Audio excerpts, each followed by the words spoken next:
Okay, everybody, can we take a healthy kids poll? You guys, who likes spaghetti and meatballs? How about broccoli? Ice cream?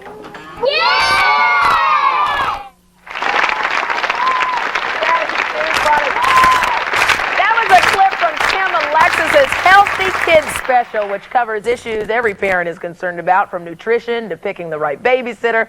And there isn't a woman on this set today who has not had to face some of those parenting dilemmas. How do you juggle it all? What do you say to yourself to make sure that you can still look good, you still are keeping your family healthy, your kids eating broccoli even when they don't like it, and the whole career image going? How do you do all of that, Kim?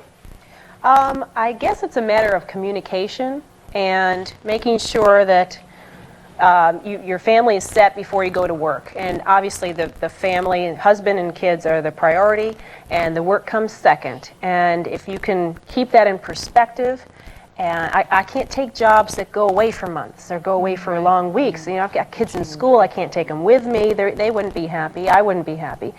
So you do give up some things, and you just realize that, hey, I'd rather be home with my kids and go to work once in a while or whatever we do. You know, we don't work day to day every day. And that's just the life we've chosen. But the communication is very important.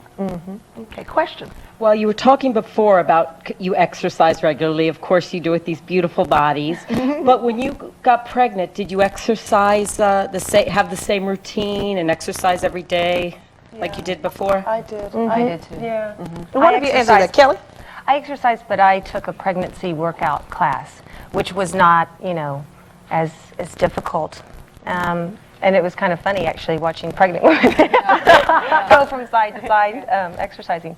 But definitely I exercised through my pregnancy. Would all of you suggest exercising during pregnancy? I would. I was afraid to jump around too much with my first and second because you didn't know if you get stretch marks, So I did a lot of floor exercises, sit-ups and, leg lifts. And I was 6 centimeters dilated walking around New York. And I just come from my doctor, and he kept saying, I don't understand why it's not just falling out on the road. And he said it must be those sit-ups. I really, with my first one, I wanted to keep in good shape, and with thereafter, but not as much as my first one.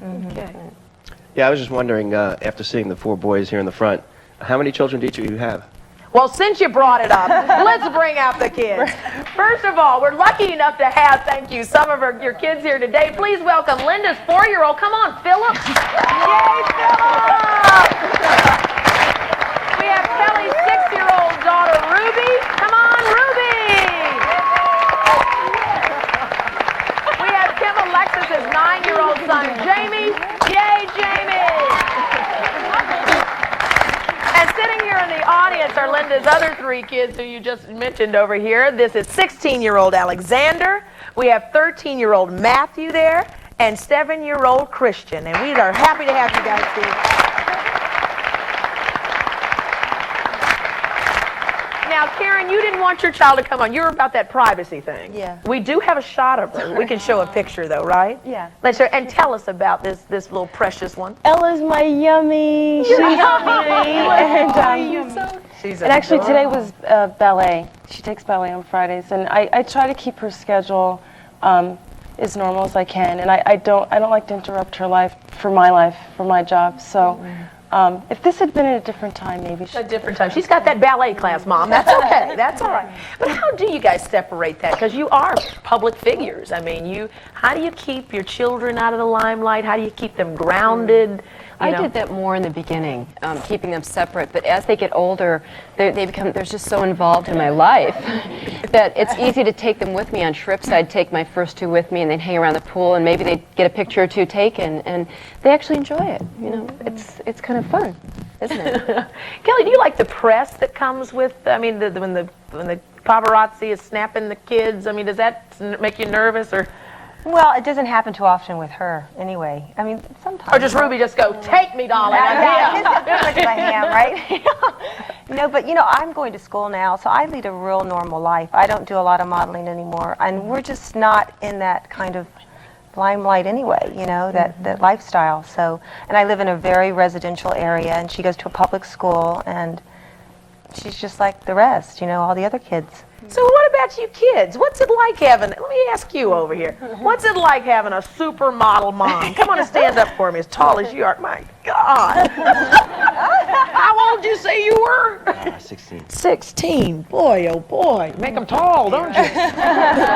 What's it like I having figure a I super... get 16 years of credit here. Not just 4, it's like 16. What's it like having a supermodel mom? Everybody's saying, God, your mom's so gorgeous. Yeah, when I was younger, I went on a lot of trips because of it, and just went to jobs with her, and I guess I got a lot of experience and just meeting new people through that, and it's been really wonderful. So this has been a great experience. You have a lot to talk about at 16. Yeah, I just through all the jobs that I've gone with her, and just all the, I don't know, different just different beautiful models that you meet also. Oh, I bet you really like that. Mom, you better watch this kid. And I noticed that you really take care of your brothers. I mean, I noticed that you really have to be a, Yeah, well, I mean, with 4 kids, she has 4 other. I have 3 brothers, so it's kind of hard to watch everyone at once. So. Okay, great, thanks. Some other questions in the house here. Come on, let me go. Hi, I just want to know that when you're on long assignments and you're away from your children, probably like if special occasions come up, do they resent you for being away? Oh, the guilt gets you. What's it like, Karen? Go on. Guilt is. Karen's sitting there going like, oh, the guilt of a mother. Well, no, it's the guilt is what gets you. They know the thing to say, or, I mean, now I'm at the point where I have to be sure of the photographer and the client, and I have to be sure that it's going to be worth missing putting my daughter to bed at night. So it's got to be pretty good to get me away from her. And if it's that good, then you grin and bear it, and just, I'm working for her too. It's not, it is for me, but there are a lot of things that I'd like her to have and things I'd like her to do. So, I mean, I would never stop working, but sometimes you come home and it's hard to ask the nanny, well, what did she do for the 3 days I was gone? How was she? She had a fever. It's so, it's hard. A mother's guilt and health tips from mothers when we come back right after this.